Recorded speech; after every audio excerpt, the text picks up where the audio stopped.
नमस्कार दोस्तों, अथर्व एजुकेटर के इस YouTube प्लेटफॉर्म पर एक बार पुनः आपका स्वागत है।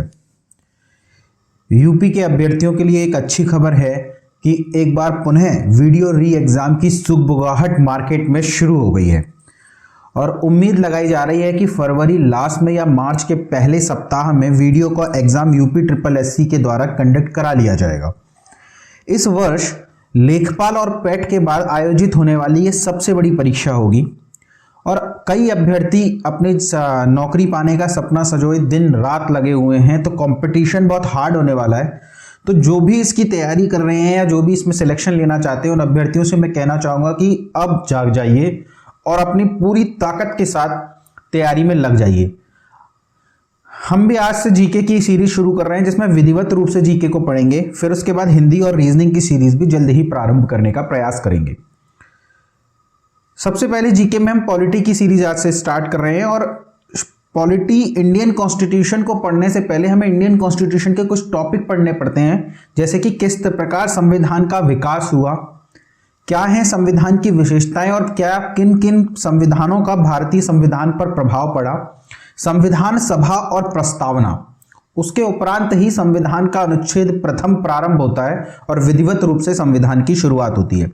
तो आज के इस वीडियो लेक्चर में हम सबसे पहले संविधान का विकास किस प्रकार हुआ, कौन कौन से वे घटनाक्रम रहे जो संविधान के विकास के लिए उत्तरदायी हैं, उनके बारे में विस्तृत रूप से पढ़ेंगे। 51 प्रश्नों का यह संकलन है और इन प्रश्नों को पढ़ाने के बाद मेरा पूरा प्रयास रहेगा कि एग्जाम में किसी भी प्रकार से आपका कोई भी क्वेश्चन बाहर न जाने पाए।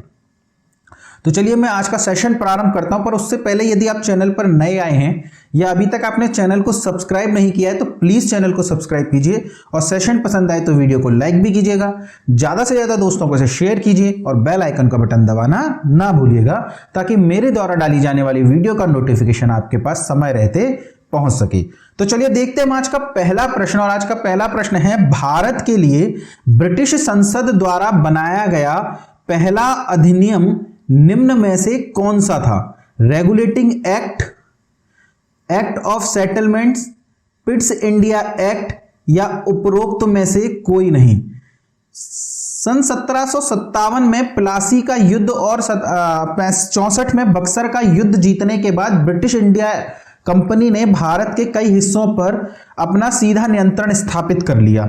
बंगाल, बिहार और उड़ीसा की उन्होंने दीवानी भी प्राप्त कर ली मुगल बादशाह शाह आलम द्वितीय से, और उसके उपरांत उन्होंने लूट का काल प्रारंभ करा। मणिक्कर साहब इस काल को लूट का काल कहते हैं। इन्होंने लूट का काल प्रारंभ करा और कई गलत तरीके के हथकंडे अपनाने लग गए, न सिर्फ भारत के लोगों को बल्कि ब्रिटिश सरकार को भी। ब्रिटिश ईस्ट इंडिया कंपनी के कर्मचारी धोखा दे रहे थे। तो ब्रिटिश संसद को इस बात का एहसास हो गया कि ईस्ट इंडिया कंपनी पर यदि कोई नियंत्रण स्थापित नहीं किया गया तो शीघ्र ही ये कंपनी हमारे हाथों से निकल जाएगी। तो उन्होंने इस कंपनी के लिए अधिनियम बनाना प्रारंभ करा और जो पहला अधिनियम कंपनी के द्वारा बनाया गया वह था रेगुलेटिंग एक्ट सन 1773।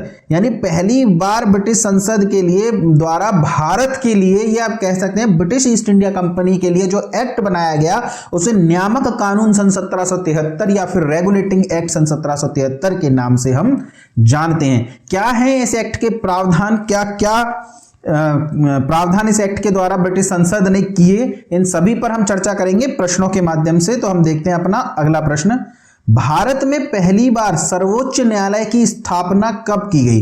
देखिए, आज हम जो सर्वोच्च न्यायालय दिल्ली में देखते हैं इसकी स्थापना तो 28 जनवरी 1950 को भारतीय संविधान के तहत हुई है और 1935 के अधिनियम के बाद एक फेडरल कोर्ट, संघीय न्यायालय की स्थापना भी हुई थी, जिसे ही हम कन्वर्ट करके बाद में संविधान के द्वारा सर्वोच्च न्यायालय बना दिया गया। पर क्या भारत में पहली बार सर्वोच्च न्यायालय की स्थापना 1935 में हुई थी या 1950 में? नहीं, पहली बार भारत में जो सर्वोच्च न्यायालय की स्थापना हुई है वो हुई है 1974 में। यानी 1973 का ये जो रेगुलेटिंग एक्ट आया था, इस रेगुलेटिंग एक्ट में एक प्रावधान किया गया था कि भारत में कलकत्ता में एक सर्वोच्च न्यायालय की स्थापना की जाएगी। कलकत्ता में एक सर्वोच्च न्यायालय की स्थापना की जाएगी और इसी प्रावधानों के तहत सन 1774 में कलकत्ता में पहली बार सर्वोच्च न्यायालय की स्थापना की गई। जितना British company east India company ने भारत पर अधिकार कर लिया, जितने हिस्से पर ब्रिटिश ईस्ट इंडिया कंपनी का शासन चलता था, उतने हिस्से पर इस सर्वोच्च न्यायालय का क्षेत्राधिकार तय किया गया। तो किस अधिनियम के तहत ये सर्वोच्च न्यायालय गठित की गई, अगर आपसे ये पूछ ले, या किस वर्ष के आए हुए अधिनियम के तहत की गई, तो उत्तर हो जाएगा 1973। पर कब की गई, तो 1974 में। 1973 का रेगुलेटिंग एक्ट 1974 में लागू हुआ और उसके उपरांत इस अधिनियम के प्रावधानों के तहत ही कलकत्ता में पहली बार उच्चतम न्यायालय या सर्वोच्च न्यायालय की स्थापना की गई। अगला प्रश्न है, 1974 में कलकत्ता में उच्चतम न्यायालय की स्थापना की गई। निम्न में से कौन इस उच्चतम न्यायालय का मुख्य न्यायाधीश था? अब देखिए, उच्चतम न्यायालय बनी है, पहली बार बनी है, तो फिर आपको इसके, ये न्यायालय लिख दिया है, न्यायालय, तो पहली बार आप बनी है तो आपको इसके मुख्य न्यायाधीश और न्यायाधीश भी पता होने चाहिए। ये 1+3 बेंच थी इसकी, यानी इसकी जो कुल जजेस थे वो 1+3 थे, एक मुख्य न्यायाधीश और 3 अन्य न्यायाधीश। बात करें इसके मुख्य न्यायाधीश की तो लॉर्ड एलिजा इम्पे, इनका पूरा नाम है एलिजा इम्पे, एलिजा इम्पे। ये एलिजा इम्पे इस सर्वोच्च न्यायालय के मुख्य न्यायाधीश बनाए गए। जबकि यदि आपसे अन्य न्यायाधीशों का नाम पूछ ले तो चैम्बर्स, लिमिस्टर और हाइड, ये 3 अन्य न्यायाधीश थे। आपको ये चारों नाम पता होने चाहिए, पूछे गए हैं एग्जाम में आज से पहले भी कई बार।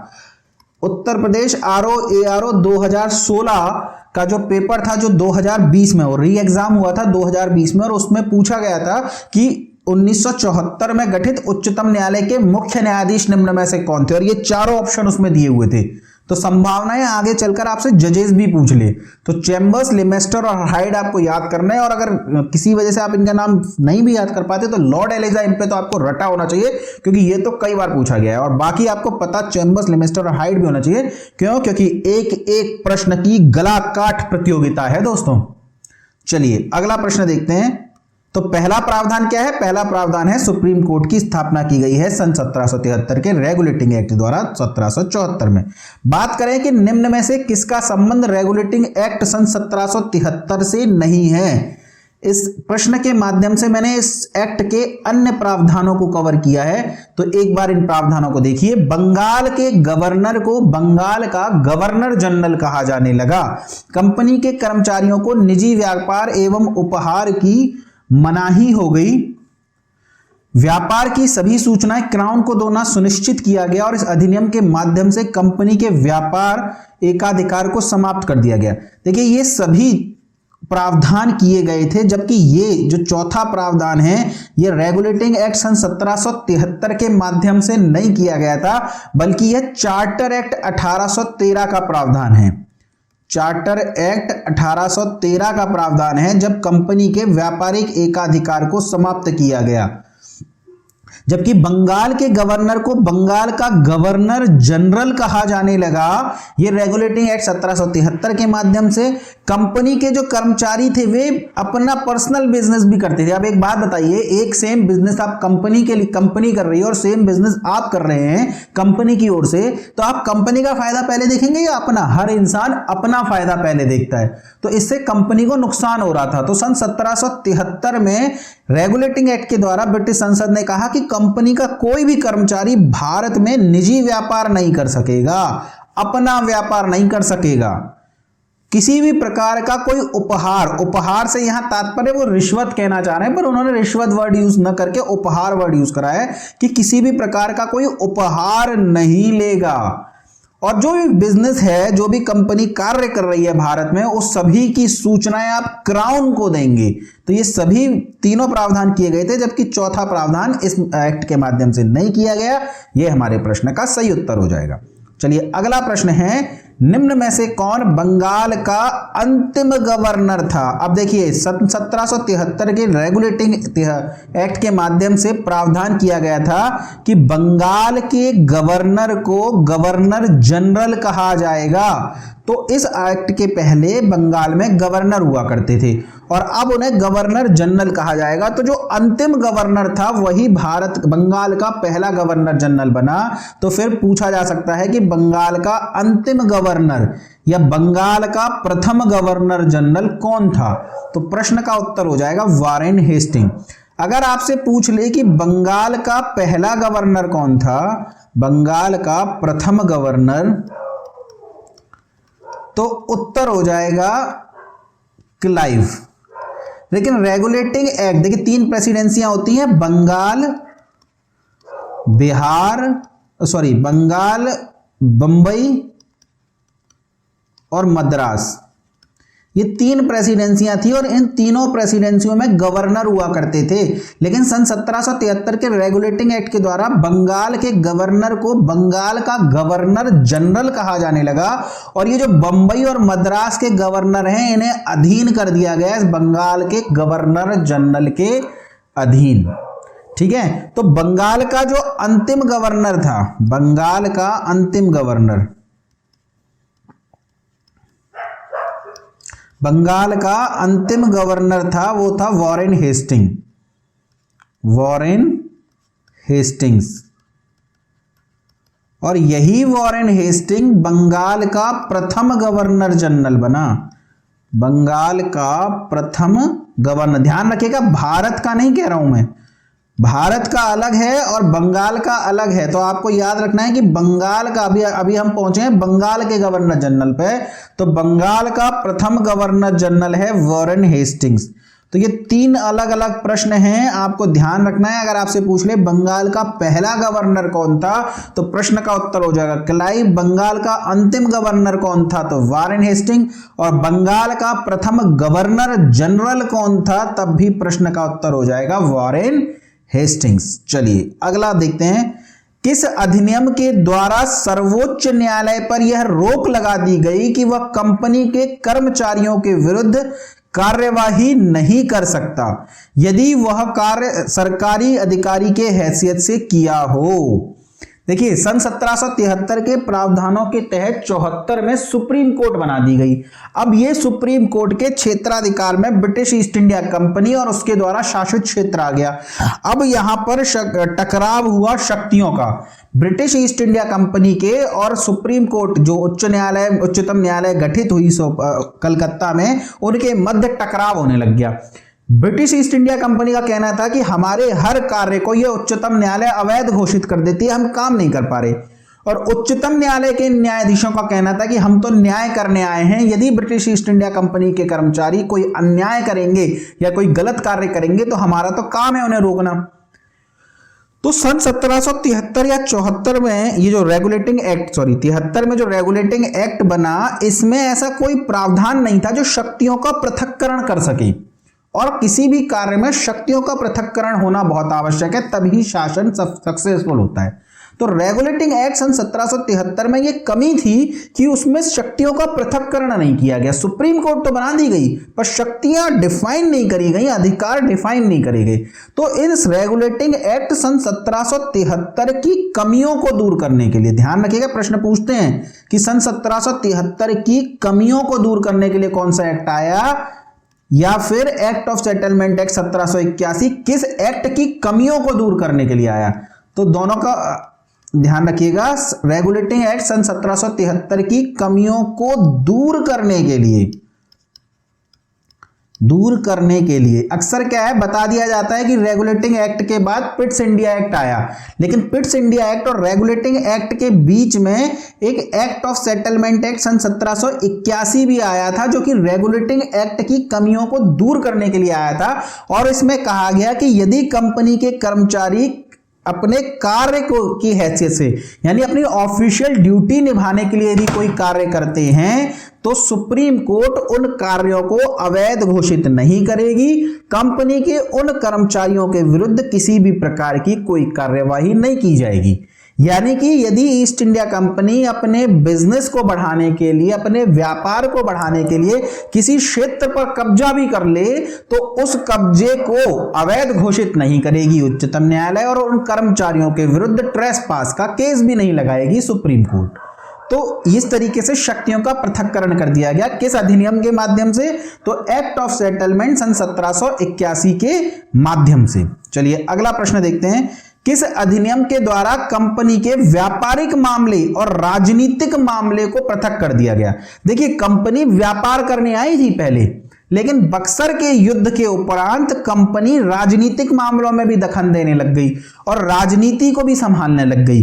अब यह बड़ा मुश्किल हो गया संसद के लिए कि यह कंपनी यहां व्यापार भी कर रही है और राजनीति भी संभाल रही है, तो इन दोनों कामों में बड़ा घोलमेल हो रहा था। तो एक ही प्रकार के वही कर्मचारी, वही बोर्ड इन कामों को संभाल रहा था। तो संसद ने कहा ऐसा नहीं है, दो अलग अलग बोर्ड बनाए जाएंगे, व्यापारिक मामले अलग बोर्ड संभालेगा और राजनीतिक मामले अलग बोर्ड संभालेगा। यदि व्यापारिक मामले हैं तो व्यापारिक मामलों के लिए जो बोर्ड गठित किया गया वो था court of directors, court of directors, जबकि राजनीतिक मामलों को संभालने के लिए जो बोर्ड गठित किया गया उसे कहा गया बोर्ड ऑफ कंट्रोल। ये देवनागरी लिपि में इसी प्रकार से लिखा हुआ आता है, तो आप ध्यान रखिएगा, बोर्ड ऑफ कंट्रोल। नियामक बोर्ड कह देते हैं इसे, नियंत्रण बोर्ड भी कह देते हैं, और कोर्ट ऑफ डायरेक्टर्स, लेकिन ज्यादातर इंग्लिश में इसी प्रकार से लिखा आता है, कोर्ट ऑफ डायरेक्टर्स। तो आपको पता होना चाहिए इंग्लिश में भी कोर्ट ऑफ डायरेक्टर्स और बोर्ड ऑफ कंट्रोल, ये अलग अलग कर दिए गए। और बोर्ड ऑफ कंट्रोल को कहा गया कि अब आप राजनीति संभालिए, और कोर्ट ऑफ डायरेक्टर को कहा गया कि आप बिजनेस संभालिए। और जिस अधिनियम के माध्यम से ये अलग अलग किया गया वो अधिनियम था पिट्स इंडिया एक्ट सन 1784, यानी 1773 का अधिनियम आया, उसकी कमियों को दूर करने के लिए सन 1781 का अधिनियम आया, और उसके उपरांत पिट्स इंडिया एक्ट सन 1784 आया, जिसके माध्यम से कंपनी के व्यापारिक मामले और राजनीतिक मामलों को अलग अलग कर दिया गया। और संसद में यह अधिनियम, ब्रिटिश संसद की बात हो रही है, ब्रिटिश संसद लिख लीजिए आप, ब्रिटिश संसद में यह अधिनियम तत्कालीन प्रधानमंत्री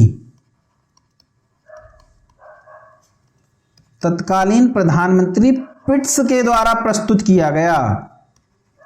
और पिट्स के द्वारा प्रस्तुत करने के कारण ही इसे पिट्स इंडिया एक्ट कहा जाता है। पूछा जाता है कि इसे पिट्स इंडिया एक्ट क्यों कहा जाता है, तो पिट्स इंडिया एक्ट कहने के पीछे जो कारण है वो ये है कि इसे तत्कालीन प्रधानमंत्री के द्वारा प्रस्तुत किया गया। देखिए, कुछ भी पूछा जा सकता है, तत्कालीन प्रधानमंत्री ने प्रस्तुत करा था, तत्कालीन गवर्नर जनरल के द्वारा बनाया गया था, या फिर तत्कालीन राज्य सचिव ने इसे प्रस्तुत किया था। तो इस तरीके से प्रश्न घुमा करके आते हैं। तो ध्यान रखिएगा, प्रधानमंत्री थे उस समय वहां के ब्रिटेन के पिट्स, उन्होंने इसे लंदन में पेश किया, इसी वजह से इसे पिट्स इंडिया एक्ट कहा गया। और इसके माध्यम से बोर्ड ऑफ कंट्रोल और कोर्ट ऑफ डायरेक्टर्स को अलग अलग कर दिया गया। चलिए अगला प्रश्न है, भारत में ब्रिटिश संसद द्वारा कुल 4 चार्टर अधिनियम भेजे गए, निम्न में से अंतिम चार्टर अधिनियम कौन सा था? तो पिट्स इंडिया एक्ट सन 1784 के बाद 4 चार्टर अधिनियम आए। एक आया चार्टर एक्ट सन 1793, इसके बाद 20 सालों बाद 1813 में, उसके 20 सालों बाद 1833 में, और उसके 20 सालों बाद 1853 में। 1853 में आया चार्टर एक्ट, अंतिम चार्टर एक्ट था, क्योंकि उसके बाद हुई 1857 की क्रांति, और उसके उपरांत ब्रिटिश ईस्ट इंडिया कंपनी का जो शासन था वह समाप्त कर दिया गया। तो 4 एक्ट आए, यानी कि कंपनी के काल में कुल महत्वपूर्ण कितने एक्ट आए? तो 7 एक्ट आए। सबसे पहले रेगुलेटिंग एक्ट सन 1773, एक्ट ऑफ सेटलमेंट एक्ट सन 1781, पिट्स इंडिया एक्ट सन 1784, और उसके उपरांत ये 4 चार्टर एक्ट 93 का, 1813 का, 1833 का, 1853 का। कुछ भी पूछा जा सकता है, पहला कौन सा था, दूसरा कौन सा था, तीसरा कौन सा था, और चौथा कौन सा था। तो ध्यान रखिएगा, अगर आपको पहला तारीख याद है सन 1793 में आया था, तो उसके बाद 20 साल जोड़ते जाइए, 1813, 1833 और 1853। किसमें क्या प्रावधान किए गए थे उन सभी पर हम चर्चा करेंगे। चलिए किस अधिनियम के द्वारा ईस्ट इंडिया कंपनी के अधीन क्षेत्रों को ब्रिटिश अधिपत्य क्षेत्र कहा गया? देखिए, सन 1757 के प्लासी के युद्ध के उपरांत, बक्सर के युद्ध के उपरांत और उसके बाद भी ईस्ट इंडिया कंपनी अपने लिए लगातार क्षेत्रों को जीतती जा रही थी और इसे कंपनी प्रशासित क्षेत्र कहा जाता था। लेकिन ब्रिटेन की संसद का कहना था कि कंपनी भारत में अपनी तरफ से शासन नहीं कर रही है, कंपनी का जो भी शासन है वो ब्रिटेन की ओर से है, इसलिए इसे ब्रिटिश अधिपत्य क्षेत्र कहा जाना चाहिए। यानी कि इस अधिनियम में ये संकेत मिल गए कि कभी भी ब्रिटेन की संसद ईस्ट इंडिया कंपनी का शासन समाप्त करके स्वयं अपना ही प्रत्यक्ष शासन कर सकती है। यानी वो अब ब्रिटेन की संसद केवल समय की प्रतीक्षा कर रही है कि ईस्ट इंडिया कंपनी ने अपना काम कर लिया, भारत को उपनिवेश बना लिया, अब फटाक से इस ईस्ट इंडिया कंपनी को हटाओ और सीधे अपना शासन स्थापित करो। यानी यहां से इस बात के संकेत मिलना प्रारंभ हो गए हैं। तो ये कौन सा अधिनियम है? तो ये है पिट्स इंडिया एक्ट सन 1784 का अधिनियम। हालांकि इतना आसान नहीं था ब्रिटिश ईस्ट इंडिया कंपनी को हटाना, और इस कार्य में अभी कम से कम लगभग आपके जो है 70 साल लगने वाले हैं। यहां से सन 1758 में हटाया जाएगा ईस्ट इंडिया कंपनी को, 1857 की क्रांति का बहाना बना करके। लेकिन इसके सबसे पहले जो संकेत मिले हैं वो मिले हैं पिट्स इंडिया एक्ट सन 1784 में। चलिए अगला देखते हैं। किस अधिनियम के द्वारा कंपनी के व्यापारिक अधिकार पूर्णतः समाप्त कर दिए गए? देखिएगा, ध्यान से पढ़िएगा इस पे क्वेश्चन को। अगर बात करें पूर्णतः कब समाप्त कर दिए गए, तो पूर्णतः तो समाप्त किए गए चार्टर अधिनियम 1833। लेकिन यदि इसमें ये वर्ड पूर्णतः नहीं लिख रहा होता और केवल प्रश्न होता कि किस अधिनियम के द्वारा कंपनी के व्यापारिक अधिकार समाप्त कर दिए गए, तब इस प्रश्न का उत्तर 1813 हो जाता। क्योंकि 1813 के माध्यम से कंपनी के व्यापारिक अधिकार समाप्त कर दिए गए। कंपनी के व्यापारिक एकाधिकार को समाप्त किया गया, अधिकार को नहीं, व्यापारिक एकाधिकार को, एकाधिकार को। अगर यहां पे अधिकार वर्ड भी पूछा हुआ है तो इस प्रश्न का उत्तर 1833 ही हो जाएगा। देखिए समझिए, चार्टर एक्ट 1813 से के द्वारा कंपनी के व्यापारिक एकाधिकार को समाप्त किया गया। एकाधिकार को समाप्त किया गया, इसका क्या तात्पर्य है? समाप्त किया गया, इसका तात्पर्य यह है कि 1813 से पहले ब्रिटेन की केवल एक ही कंपनी ईस्ट इंडिया कंपनी ही भारत में राज्य कर सकती थी और किसी भी अन्य यूरोपियन कंपनी को यह अधिकार नहीं था। देखिए, यूरोपियन कंपनी से कहने का तात्पर्य है कि इंग्लैंड की तो कोई भी कंपनी नहीं और अन्य किसी कंपनी को यह टिकने नहीं देते थे। फ्रांसीसी, पुर्तगाली, डच सभी को पराजित किया ना। तो कंपनी के व्यापारिक एकाधिकार को समाप्त कर दिया 1813 के माध्यम से, और ब्रिटेन की सरकार ने कहा कि अब ब्रिटेन की अन्य कंपनियों को भी भारत में व्यापार करने का अधिकार दिया जाएगा। किंतु चीन के साथ अभी भी केवल ईस्ट इंडिया कंपनी ही व्यापार करेगी। चीन के साथ एवं चाय के व्यापार पर ब्रिटिश ईस्ट इंडिया कंपनी का शासन बना रहा। यानी एकाधिकार तो समाप्त कर दिया, लेकिन चीन के साथ व्यापार पर और चाय के साथ व्यापार पर ब्रिटिश ईस्ट इंडिया कंपनी का एकाधिकार बना रहा। जबकि 1833 के अधिनियम के माध्यम से कंपनी के व्यापार पर ही मनाही हो गई, व्यापार पर मनाही। कंपनी को कहा गया बहुत कर लिया तुमने व्यापार, अब तुम्हें व्यापार करने की कोई जरूरत नहीं है, व्यापार करने दो दूसरों को और तुम केवल राज करो। यानी कंपनी के व्यापारिक अधिकार पूर्णतः समाप्त कर दिए गए चार्टर अधिनियम 1833 के माध्यम से। एकाधिकार कब समाप्त किया गया? तो 1813 के माध्यम से। किस पर बना रहा? चीन के व्यापार पर और चाय के व्यापार पर। लेकिन 1833 के बाद चीन, चाय, बाकी सब के मतलब हर तरह के व्यापार पर प्रतिबंध लगा दिया और इनसे कहा कि अब तुम केवल राज करो। तो 1833 के अधिनियम के माध्यम से कंपनी के व्यापारिक अधिकार पूर्णतः समाप्त कर दिए गए। चलिए अगला प्रश्न है, भारत की स्वतंत्रता के उपरांत और संविधान लागू होने के पूर्व भारत का शासन किनके उपबंधों के अनुसार चलता था? देखिए, भारत आजाद हुआ है 15 अगस्त 1947 को और संविधान लागू हुआ है 26 अगस्त 1950 को। तो इनके बीच भारत का शासन किस अधिनियमों के तहत चलता था? तो ध्यान रखिएगा, भारत भले ही स्वतंत्र हो गया पर संविधान बनने तक भारत का जो कानून है वो भारत शासन अधिनियम 1935 के तहत चलता था। इसकी कोई वैधानिकता थी? तो बिल्कुल थी। 1947 के अधिनियम के जिससे हमें आजादी मिली थी, 1947 का अधिनियम जिसमें लिखा था कि अब भारत स्वतंत्र है, उसी अधिनियम में लिखा हुआ था कि भारत जब तक अपना नया संविधान नहीं बना लेगा तब तक भारत शासन अधिनियम 1935 के अनुसार ही भारत का शासन चलाया जाएगा। तो 26 अगस्त 1950 को भारत का संविधान पूरी तरह लागू हुआ और उसके बाद भारत शासन अधिनियम 1935 का प्रभाव भारत पर समाप्त हो गया। चलिए अगला प्रश्न है, 1813 के चार्टर अधिनियम के तहत कंपनी के व्यापार एकाधिकार समाप्त कर दिए गए, किंतु ब्लैंक के व्यापार पर यह एकाधिकार बना रहा। तो चीन के साथ व्यापार और चाय के व्यापार को छोड़कर कंपनी के एकाधिकार को समाप्त कर दिया गया 1813 के चार्टर एक्ट के माध्यम से, हम चर्चा कर चुके हैं। जबकि 1833 के अधिनियम के माध्यम से या 1833 के चार्टर एक्ट के माध्यम से कंपनी के व्यापार पर रोक लगा दी गई।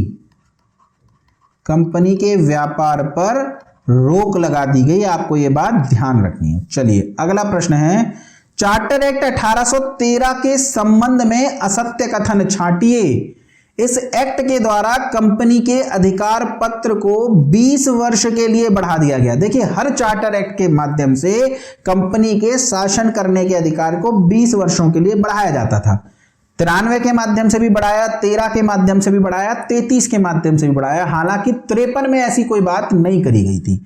यानी 53 में यह बात समझ में आ गई थी कि अब तो बस समय आ गया है ब्रिटिश ईस्ट इंडिया कंपनी को हटाने का। तैयारी कर ली है पूरी तरीके से ब्रिटेन की संसद ने ईस्ट इंडिया कंपनी को हटाने के लिए।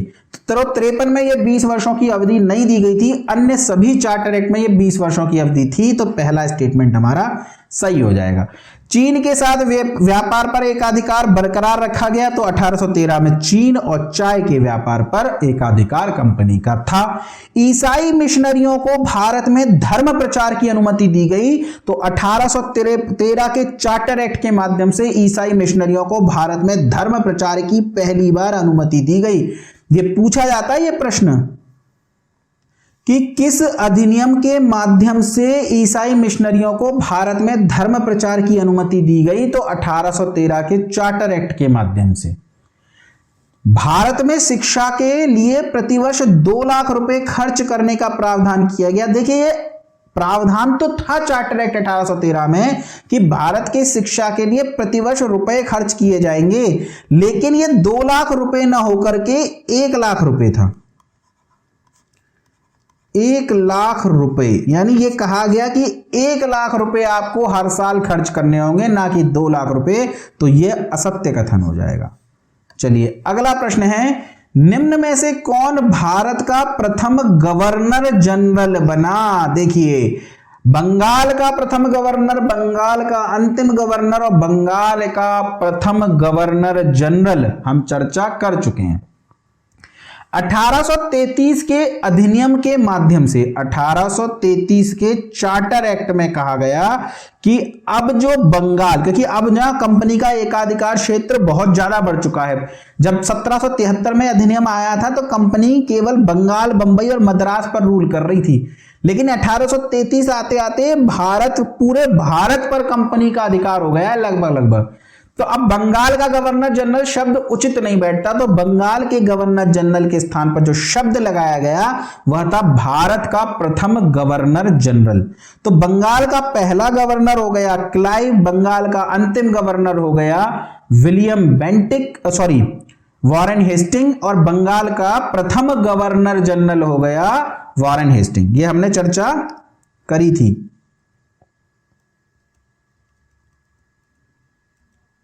देखिए, बंगाल का प्रथम गवर्नर कौन है? क्लाइव। बंगाल का अंतिम गवर्नर वारेन हेस्टिंग। बंगाल का प्रथम गवर्नर जनरल वारेन हेस्टिंग। अब जो ये अधिनियम बनाया गया, इसमें बंगाल के गवर्नर जनरल को भारत का प्रथम गवर्नर जनरल कहा जाने लगा। तो फिर बात आती है कि बंगाल का अंतिम गवर्नर जनरल कौन था? देखिए, अंतिम गवर्नर था वारेन हेस्टिंग, जबकि अंतिम गवर्नर जनरल, क्योंकि ये बहुत कंफ्यूजन करते हैं, ध्यान रखिएगा। अंतिम गवर्नर जनरल कौन था? तो ये था विलियम बेंटिक।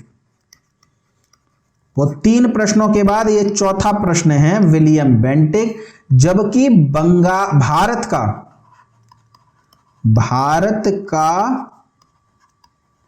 प्रथम गवर्नर जनरल, अगर आपसे पूछ ले भारत का प्रथम गवर्नर जनरल कौन था, तो बंगाल के ही गवर्नर जनरल को भारत का गवर्नर जनरल कहा जाने लगा। तो भारत का प्रथम गवर्नर जनरल भी था विलियम बेंटिक। ध्यान रखिएगा, आपसे पूछा जा रहा है भारत का प्रथम गवर्नर जनरल कौन था, तो विलियम बेंटिक। कई बार, अब तो नहीं पूछा जाता, पर पहले पूछा जाता था भारत का प्रथम गवर्नर जनरल, और उसमें ऑप्शन में विलियम बेंटिक होता ही नहीं था। ऐसी स्थिति में आप वारेन हेस्टिंग कर दीजिएगा, क्योंकि बंगाल के गवर्नर जनरल को ही भारत का गवर्नर जनरल कहा जाने लगा, तो वारेन हेस्टिंग कर सकते हैं, पर टेक्निकली ये गलत है। अगर विलियम बेंटिक आपके पास ऑप्शन में है तो आपको ध्यान रखना है, ऑप्शन उत्तर हो जाएगा विलियम बेंटिक। चलिए अगला प्रश्न देखते हैं। किस अधिनियम के तहत संपूर्ण भारत के लिए एक पृथक विधान परिषद की व्यवस्था की गई? पहली बार जिस अधिनियम में भारत के लिए पृथक विधान परिषद की स्थापना की गई वह थी चार्टर एक्ट 1853। यानी भारत में अब संसद का बीज बोया जा रहा है। यही पृथक विधान परिषद आगे चलकर लघु संसद कहलाई। लघु संसद क्यों? क्योंकि भारत के लिए तो आज भी अधिनियम ब्रिटेन की संसद में ही बन रहे हैं, तो इसे लघु संसद कहा जाने लगा। धीरे धीरे भारत के अधिनियम भारत में बनने लगे, पर मुख्य मेन अधिनियम जिसे आप संविधान कह सकते हो एक प्रकार का उस समय का, वो तो लंदन से ही आते थे, इसलिए इसे लघु संसद कहा गया। चार्टर अधिनियम 1833 के तहत किसकी अध्यक्षता में एक विधि आयोग का गठन किया गया? देखिए, चार्टर अधिनियम 1833 में ही प्रावधान किया गया कि गवर्नर जनरल की कार्यकारिणी परिषद, वायसराय बनेंगे 1858 के बाद, तो गवर्नर जनरल की कार्यकारिणी परिषद में एक विधि सदस्य भी जोड़ा जाएगा। विधि सदस्य, और जो पहला विधि सदस्य जोड़ा गया गवर्नर जनरल की कार्यकारिणी परिषद में वह था मैकाले। और इसी मैकाले की अध्यक्षता में एक विधि आयोग का भी गठन किया गया, तो प्रश्न का उत्तर हो जाएगा मैकाले। चलिए अगला प्रश्न है, चार्टर अधिनियम 1833 के संबंध में असत्य कथन को छांटिए।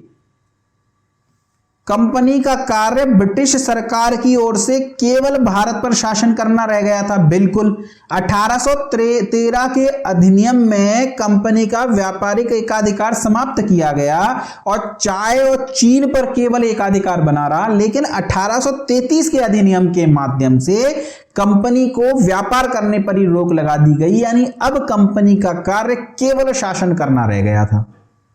गवर्नर जनरल की कार्यकारिणी परिषद में चौथे सदस्य के रूप में विधि सदस्य को शामिल किया गया। चर्चा करी हमने, मैकाले पहला विधि सदस्य था जो गवर्नर जनरल की कार्यकारिणी परिषद में सदस्य के तौर पर शामिल हुआ। इस अधिनियम के तहत सिविल सेवा प्रतियोगियों की उम्र सीमा को कम कर दिया गया। ऐसा कुछ नहीं हुआ था इस अधिनियम में, जबकि दास प्रथा को गैर कानूनी घोषित किया गया इस अधिनियम के माध्यम से। तो प्रश्न का उत्तर हो जाएगा सी, यह सत्य कथन है। चलिए अगला प्रश्न है, किस अधिनियम के तहत बोर्ड ऑफ कंट्रोल और यहां पे कोर्ट ऑफ डायरेक्टर्स कर लीजिए, कोर्ट ऑफ डायरेक्टर्स के पद को समाप्त कर दिया गया? ध्यान रखिएगा, पिट्स इंडिया एक्ट के माध्यम से बोर्ड ऑफ कंट्रोल और कोर्ट ऑफ डायरेक्टर्स बनाए गए थे। बोर्ड ऑफ कंट्रोल का काम राजनीति देखना था और कोर्ट ऑफ डायरेक्टर्स का काम व्यापार देखना था। 1833 के अधिनियम के बाद कंपनी के व्यापार पर तो रोक लगा दी गई, पर ये दोनों पद बरकरार रहे।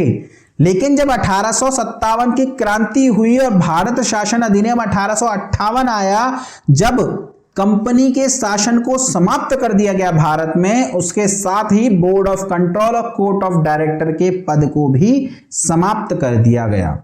तो ध्यान रखिएगा किस अधिनियम के माध्यम से समाप्त किया, तो भारत शासन अधिनियम 1858 के माध्यम से। चलिए अगला प्रश्न है, निम्न में से कौन भारत के प्रथम वायसराय थे? 1857 की क्रांति हुई, 1857 की क्रांति के बाद 1858 का भारत शासन अधिनियम आया, जिसके माध्यम से ईस्ट इंडिया कंपनी का शासन समाप्त कर दिया गया, भारत का प्रत्यक्ष शासन हो गया और भारत में कंपनी की ओर से एक प्रतिनिधि नियुक्त करा गया जिसे वायसराय कहते हैं, वायसराय कहते हैं। और ये वायसराय कोई नहीं बल्कि जो गवर्नर जनरल हुआ करते थे उन्हें ही अब वायसराय कहा जाने लगा। तो भारत का पहला वायसराय जो बना वो बना कैनिंग, और कैनिंग ही भारत की 1857 की क्रांति के समय भारत का गवर्नर जनरल था और 1858 के अधिनियम के लागू होने के बाद इसे भारत का प्रथम वायसराय कहा गया। चलिए, भारत का राज्य सचिव अपने कार्यों के लिए किसके प्रति उत्तरदायी होता था? तो 1858 की क्रांति के उपरांत भारत शासन अधिनियम के माध्यम से बोर्ड ऑफ कंट्रोल और कोर्ट ऑफ डायरेक्टर इन्हें समाप्त कर दिया गया। इनकी जगह पर वायसराय की नियुक्ति की गई और यह तो होता था भारत में। साथ ही ब्रिटेन की संसद में एक पद बनाया गया, ब्रिटेन की संसद में, यानी ये ब्रिटेन में रहता है संसद में, इसे कहा गया भारत मंत्री या इसी को कहा गया भारत सचिव या इसी को पूरा नाम जो कहा गया भारत राज्य सचिव। ये प्रश्नों में ये नाम मिलते हैं इसलिए मैंने तीनों नाम लिखा है ताकि आप कंफ्यूजन न करें, आपको किसी भी प्रकार का कोई कंफ्यूजन ना हो। भारत मंत्री, भारत सचिव, भारत राज्य सचिव, यह पद तो है ब्रिटेन की संसद में पर यह कार्य देखता है भारत से जुड़े हुए, भारत से जुड़े हुए कार्य। तो नाम इसमें भले ही भारत आ रहा है पर यह संसद में बैठा है और उत्तरदायी किसके प्रति है? ब्रिटेन की संसद के प्रति। चलिए अगला प्रश्न है, कैनिंग के द्वारा किसे 1862 की विधान परिषद में नियुक्त किया गया?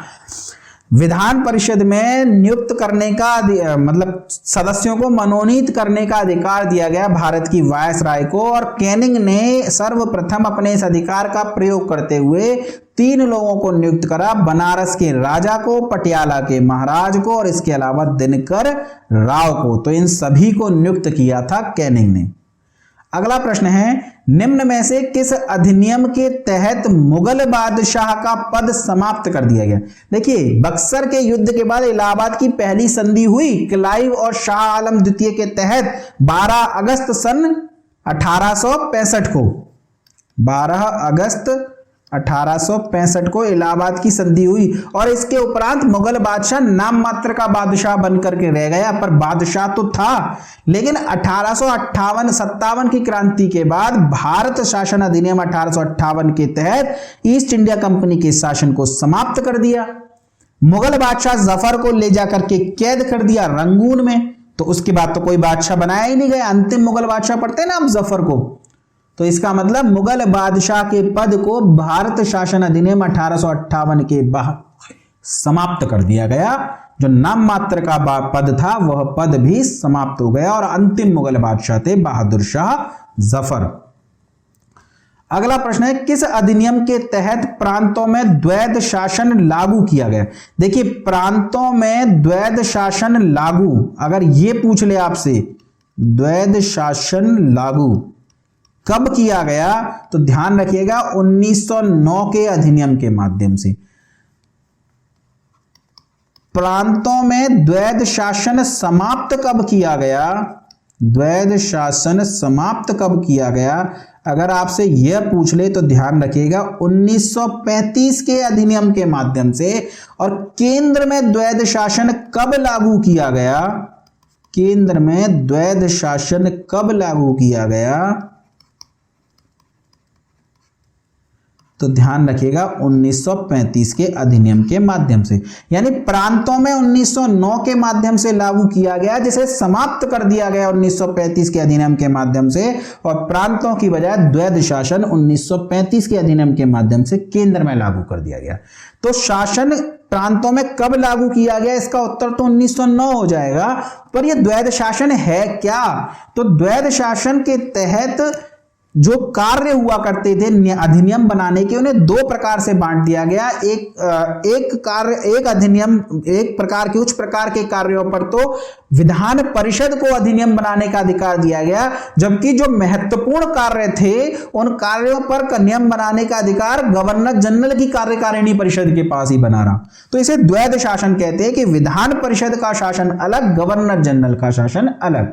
तो ये जो व्यवस्था थी यह प्रांतों में लागू की गई 1909 के बाद, पर प्रांतों में समाप्त कर दी गई 1935 के बाद, और कहा गया कि विधान परिषद ही नियम बनाएगी अब प्रांतों के लिए।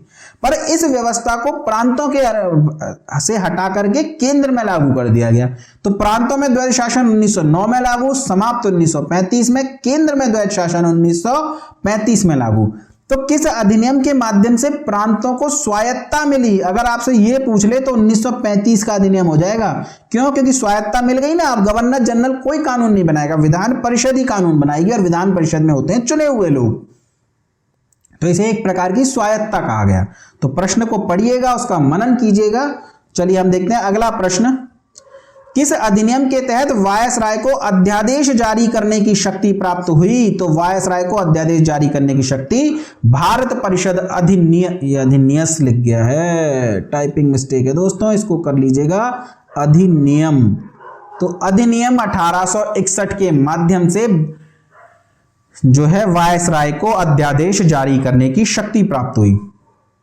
चलिए अगला प्रश्न है, निम्न में से किस अधिनियम के तहत भारतीय सदस्यों को बजट पर बहस की शक्ति प्राप्त हुई? तो पहली बार बजट पर बोलने का अधिकार मिला भारतीय परिषद अधिनियम। ये सब कॉपी पेस्ट किए हुए हैं, इनको सही कर लीजिएगा आप। तो भारतीय परिषद अधिनियम 1892 में पहली बार बजट पर बहस करने की शक्ति प्राप्त हुई। ध्यान रखिएगा, बजट पर बहस करने की शक्ति प्राप्त हुई है, पर मतदान की नहीं और पूरक प्रश्न पूछने की भी नहीं। तो बजट पर पहली बार बस कुछ बोलने का अधिकार मिला है, किसके माध्यम से? तो भारतीय परिषद अधिनियम 1892 के माध्यम से। दोस्तों लगभग 25 प्रश्न मैं करवा चुका हूं, और अभी मुझे 25 प्रश्न और कराने हैं इस वीडियो में। थोड़ा तेज चलेंगे हम, पर उससे पहले आप थोड़ा फटाफट से एक काम कीजिए, चैनल को सब्सक्राइब कीजिए और वीडियो को लाइक कीजिए। चलिए फटाफट से कीजिए। चलिए अगला है, वायसराय की कार्यकारिणी परिषद में नियुक्त होने वाले प्रथम भारतीय कौन थे? तो सत्येंद्र नाथ सिन्हा ये पहले भारतीय थे, और ये विधि सदस्य के रूप में नियुक्त हुए थे वायसराय की कार्यकारिणी परिषद में। इससे पहले कोई भी भारतीय नहीं हुआ करता था। अगला प्रश्न है, निम्न में से किस अधिनियम में सर्वप्रथम पृथक निर्वाचन की व्यवस्था की गई? 1909 के भारतीय परिषद अधिनियम में पहली बार पृथक निर्वाचन की व्यवस्था की गई। इतिहास में बहुत विस्तृत रूप से हम इसे पढ़ेंगे। 1909 में मार्लो मिंटो अधिनियम या मार्लो मिंटो सुधार, जिसे भारतीय परिषद अधिनियम 1909 भी कहा जाता है, इसके माध्यम से मुसलमानों के लिए पृथक निर्वाचन की व्यवस्था की गई। कांग्रेस ने इसका विरोध किया, पर लखनऊ के संयुक्त अधिवेशन में इसे मान लिया। इन सभी पर हम इतिहास में चर्चा करेंगे, इतिहास का विषय है ये। अभी आपको बस इस प्रश्न का उत्तर याद रखना है, भारतीय परिषद अधिनियम 1909। चलिए अगला है, निम्न में से किस अधिनियम को मॉन्टेग्यू चेम्सफोर्ड अधिनियम के नाम से भी जाना जाता है? तो 1909 के अधिनियम को कहा जाता है मार्ले मिंटो अधिनियम या मार्ले मिंटो सुधार। इसमें जो मार्ले था, जो आगे आए वो समझ लीजिएगा भारत सचिव है। जो लंदन में पद बनाया गया था वो है भारत सचिव, और जो मिंटो है वह भारत का गवर्नर जनरल या भारत का वायसराय है। इसी प्रकार जो मॉन्टेग्यू है वह भारत सचिव है, क्योंकि पूछा जाता है इनमें से कौन वायसराय था, कौन भारत सचिव था। तो ये जो है वायसराय है। तो मॉन्टेग्यू चेम्सफोर्ड अधिनियम के नाम से government of India act 1919, Bharat शासन अधिनियम 1919 को जाना जाता है। अगला प्रश्न है, निम्न में से किसे सांप्रदायिक निर्वाचन के जनक के रूप में जाना जाता है? तो मार्ले मिंटो अधिनियम के द्वारा पहली बार मुसलमानों को पृथक निर्वाचन दिया गया और सांप्रदायिकता के बीज भारत में बोए गए, और भारत के समय तत्कालीन वायसराय था मिंटो, जिसे भारत में सांप्रदायिक निर्वाचन के जनक के रूप में जाना जाता है, क्योंकि अधिनियम इसी के दिमाग की उपज थी। चलिए अगला प्रश्न है, किस अधिनियम के माध्यम से सर्वप्रथम केंद्र में 2 सदनात्मक विधायिका की स्थापना की गई?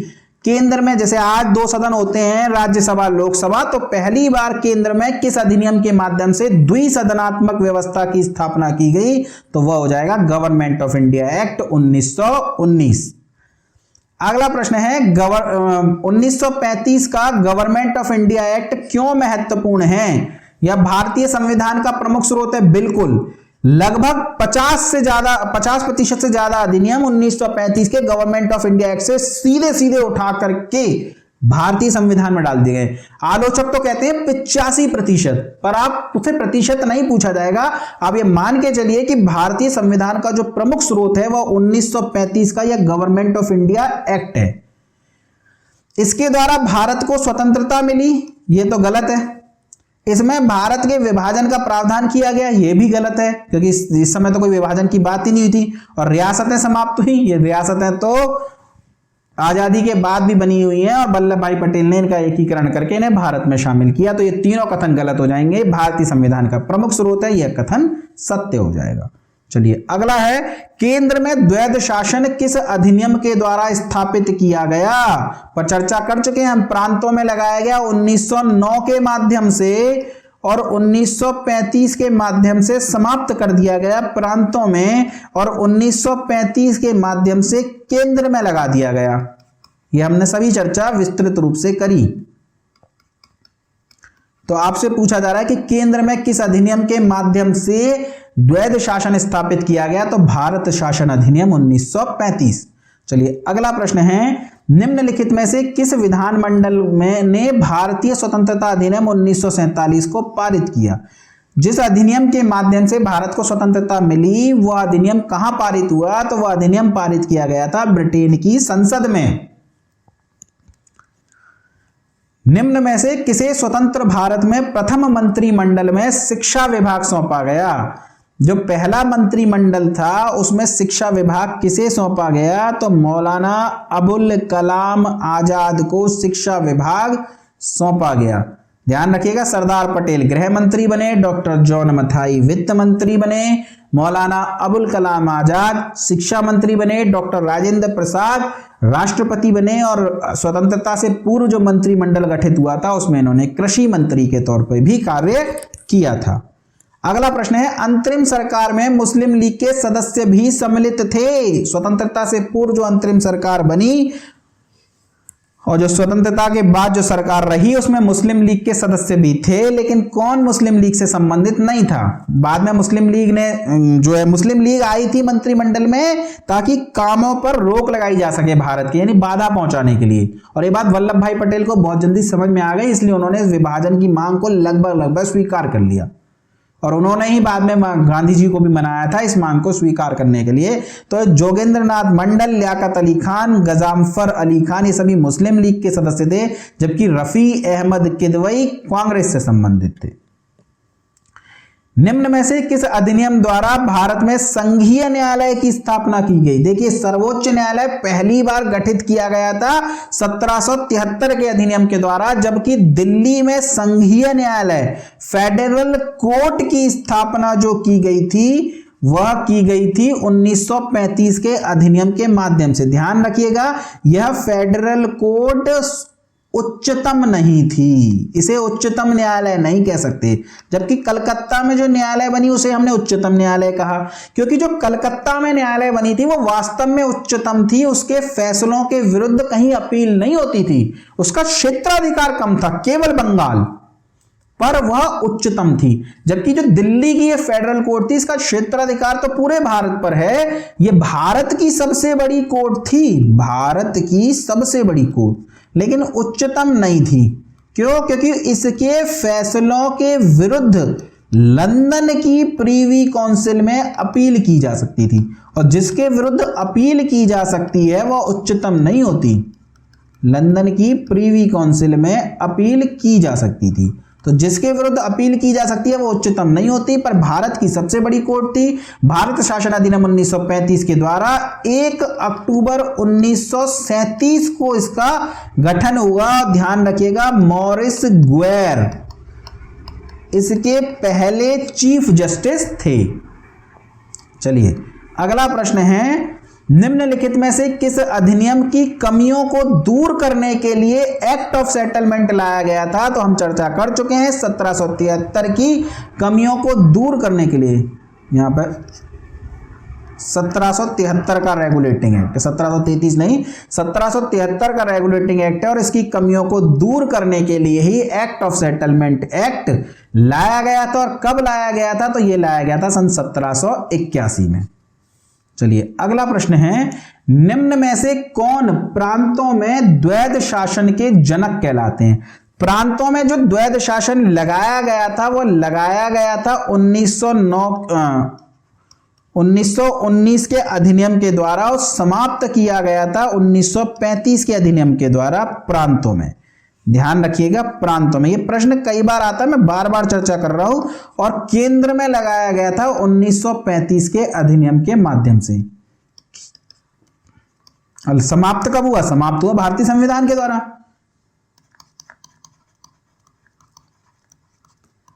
लेकिन अगर आपसे पूछे कि जो द्वैध शासन है ये किसने इसकी मतलब इसका जन्म कैसे हुआ, यह विचार किसने जन्म दिया? तो यह विचार था लियोनेल कर्टिस का और इसी को द्वैध शासन का जनक कहा जाता है। तो प्रश्न का उत्तर हो जाएगा लियोनेल कर्टिस।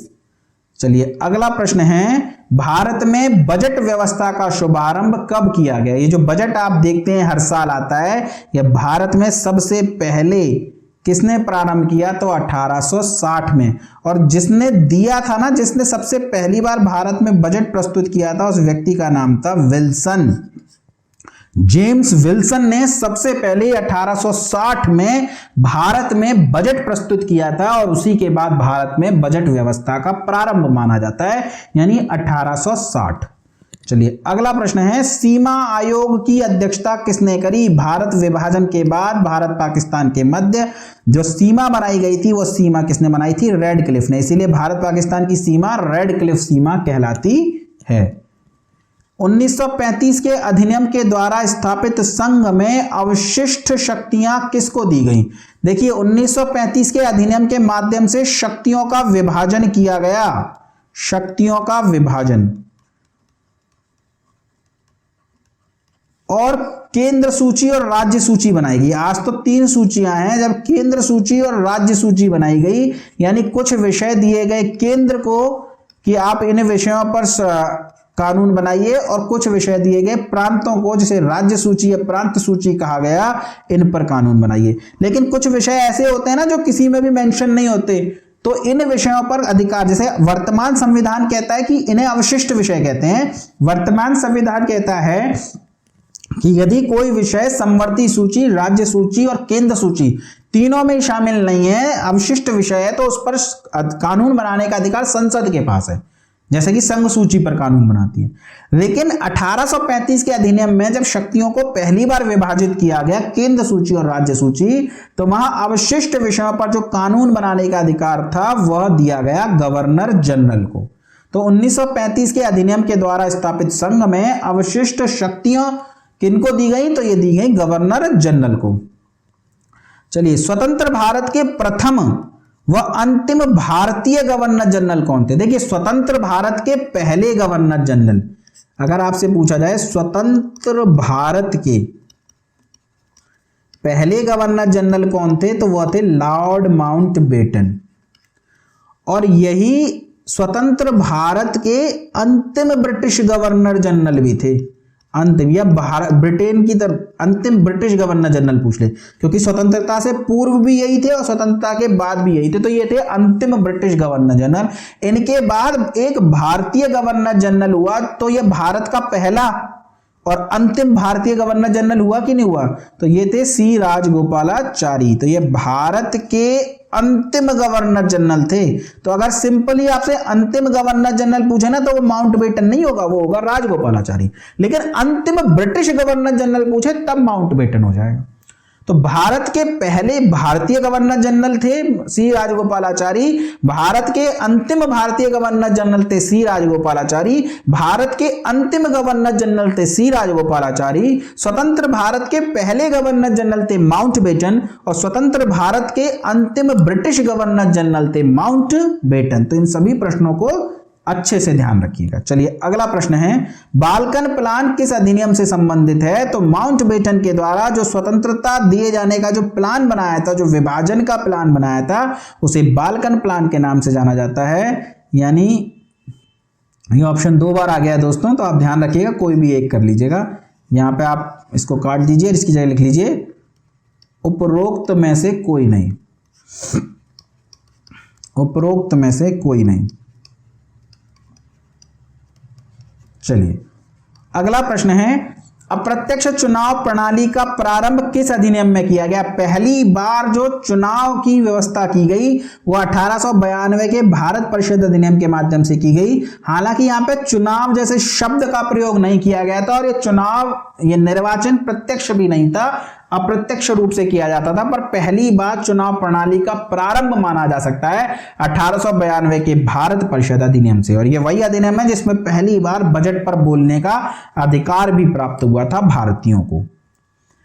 निम्नलिखित में से किस अधिनियम से राष्ट्रपति के अध्यादेश जारी करने की शक्ति प्रेरित है? देखिए, अगर आपसे पूछ लिया जाए वायसराय को अध्यादेश जारी करने का अधिकार पहली बार कब मिला गवर्नर जनरल को, तो वह मिला 1861 के अधिनियम के माध्यम से। पर भारत में जो ये राष्ट्रपति अध्यादेश जारी करते हैं, ये शक्ति प्रेरित कहां से है? तो यह प्रेरित है भारत शासन अधिनियम 1935 से। कौन सी शक्ति कहां से प्रेरित है, किस राष्ट्र से क्या लिया गया है, सभी पर हम विस्तृत रूप से चर्चा करेंगे। बहुत सारे प्रश्न हैं, लगभग 40-50 प्रश्न हैं इस तरीके के मेरे पास में, इन सभी पर हम चर्चा करेंगे, पर अपने अगले वीडियो में, अगले नहीं, अगला संविधान सभा पर होगा और उसके बाद तीसरे वीडियो में। चलिए, निम्नलिखित में से कौन अगस्त 1946 में गठित प्रथम अंतरिम राष्ट्रीय सरकार का सदस्य नहीं था? 1946 में भारतीयों के द्वारा जो अंतरिम सरकार बनाई गई थी उसमें कौन नहीं था? तो सी राजगोपालाचारी, डॉक्टर राजेंद्र प्रसाद और जगजीवन राम, ये सभी उस मंत्रिमंडल में थे, जबकि भारत के दूसरे राष्ट्रपति डॉक्टर एस राधाकृष्णन उस मंत्रिमंडल का हिस्सा नहीं थे। ध्यान रखिएगा, ये दूसरे राष्ट्रपति हैं लेकिन ये मंत्रिमंडल का हिस्सा नहीं थे। निम्नलिखित अधिनियमों में से किस अधिनियम के फलस्वरूप वर्मा यानी जिसे म्यांमार कहते हैं वो भारत से अलग हुआ? तो 1935 के गवर्नमेंट ऑफ इंडिया एक्ट के माध्यम से वर्मा को भारत से अलग किया गया। अगला प्रश्न है, निम्नलिखित में से कौन एक भारत शासन अधिनियम 1935 में स्वीकार किया गया स्थायी अवयव नहीं है? देश के लिए लिखित संविधान, विधानमंडल के प्रति जवाबदेह एवं निर्वाचित प्रतिनिधि, एक संघ की योजना पर विचार और विधानमंडल के सरकारी सदस्यों को संवंचित किया जाना, ये तीनों 1935 के प्रावधान थे। जबकि देश के लिए लिखित संविधान की बात सबसे पहले वेवल योजना ने करी थी और उसके बाद क्रिप्स मिशन में भी की गई थी, और कैबिनेट मिशन में जो प्रावधान किए गए थे उसके अनुसार संविधान सभा का गठन किया गया। 1935 के अधिनियम में देश को लिखित संविधान देने की कोई बात नहीं की गई थी, तो ये इस प्रश्न का उत्तर हो जाएगा। चलिए अगला प्रश्न है, भारत के संविधान में केंद्र और राज्यों के बीच किया गया शक्तियों का विभाजन किसमें उल्लेखित योजना पर आधारित है? तो देखिए, सबसे पहले शक्तियों का जो विभाजन था वह भारत शासन अधिनियम 1935 में किया गया था, और हमने अभी चर्चा करी कि इसमें अवशिष्ट शक्तियां गवर्नर जनरल को दी गई थी। तो ये जो विभाजन है, ये विभाजन इस जो है हमने शक्तियों का विभाजन ये भारत शासन अधिनियम 1935 से लिया है। हालांकि जो समवर्ती सूची है, मैं बात चर्चा करूंगा जब हम ये बात करेंगे, पर आपको कोई कंफ्यूजन ना रहे, तो समवर्ती सूची का विचार हमने ऑस्ट्रेलिया से लिया है, पर ये शक्तियों का विभाजन जो हमने सीखा है ये सीखा है भारत शासन अधिनियम 1935 से। चलिए अगला प्रश्न है, निम्न में से किस अधिनियम में अखिल भारतीय महासंघ स्थापित करने का प्रावधान शामिल था? तो भारत शासन अधिनियम 1935 में पहली बार एक ऐसा संघ बनाने का प्रयास किया गया जिसमें देसी रजवाड़े भी शामिल हो, पर देसी रजवाड़े संघ में शामिल होने को तैयार नहीं थे, वे अपनी रियासत थोड़ी छोड़ेंगे। ये तो वल्लभ भाई पटेल थे जिन्होंने उन्हें मजबूर कर दिया रियासत छोड़ने के लिए और देश में जुड़ने के लिए। लेकिन ये जो प्रावधान था ये पहली बार भारत शासन अधिनियम 1935 में किया गया। हालांकि इस संघ का कभी निर्माण नहीं हुआ, इसे अखिल भारतीय संघ कहते हैं।